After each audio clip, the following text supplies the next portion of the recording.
aujourd'hui, nous allons aborder le problème de l'éducation nationale en Afrique. Est-ce qu'elle est adéquate par rapport aux besoins criards du développement de l'Afrique? Nous allons essayer de faire un petit développement. En Côte d'Ivoire, je vis, je connais la Côte d'Ivoire. Nous avons des jeunes qui ont 40 ans, 42 ans, plus de 30 ans. Il y en a même qui ont 50 ans, bac plus 7, bac plus 5, bac plus 2, peu importe. Ils n'ont pas de boulot. Et cette année, j'ai vu sur les réseaux sociaux, mon enfant a eu le bac avec mention. Mon enfant a eu le BPC avec mention. Mais est-ce que ces diplômes que nos enfants, nos jeunes sont en train d'acquérir, est-ce que ça rentre dans le développement, dans la recherche du développement de l'Afrique? Voilà le point d'interrogation. Alors, je me pose la question, pourquoi nos chefs d'État ne prennent-ils pas le temps de s'asseoir avec des spécialistes africains pour se pencher sur le problème de l'éducation par rapport au développement de l'Afrique?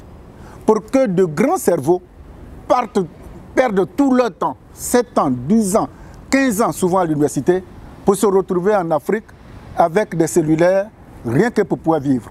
À 40 ans, il y en a qui dorment chez leurs parents. Ils ont les diplômes, ils n'ont pas de boulot. Pourquoi?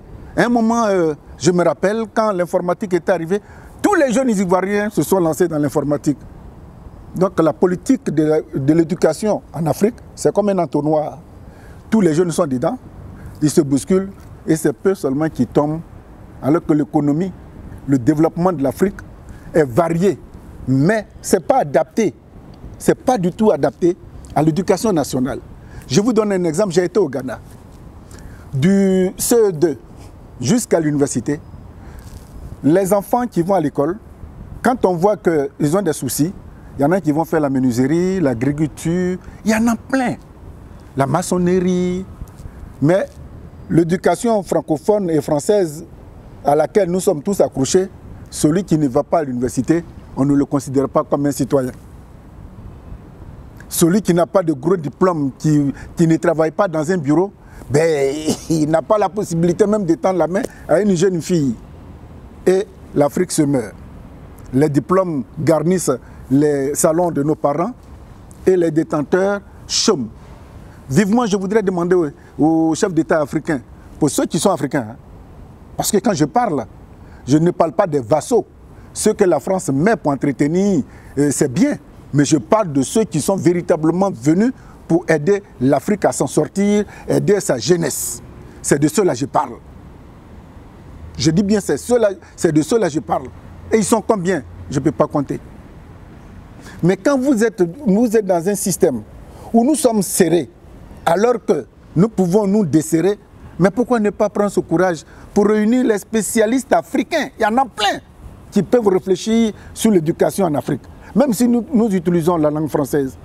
Mais il y a des modules qu'on peut éclater pour permettre à ces jeunes-là de se prendre en charge, pas forcément à l'université. Ils vont tous à l'université pour sortir chômeurs. C'est ce que vous voulez?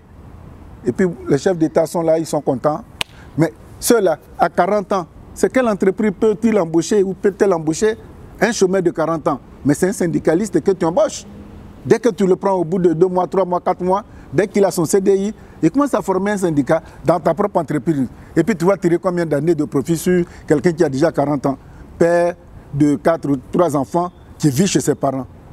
Est-ce que vraiment nos chefs d'État aiment l'Afrique?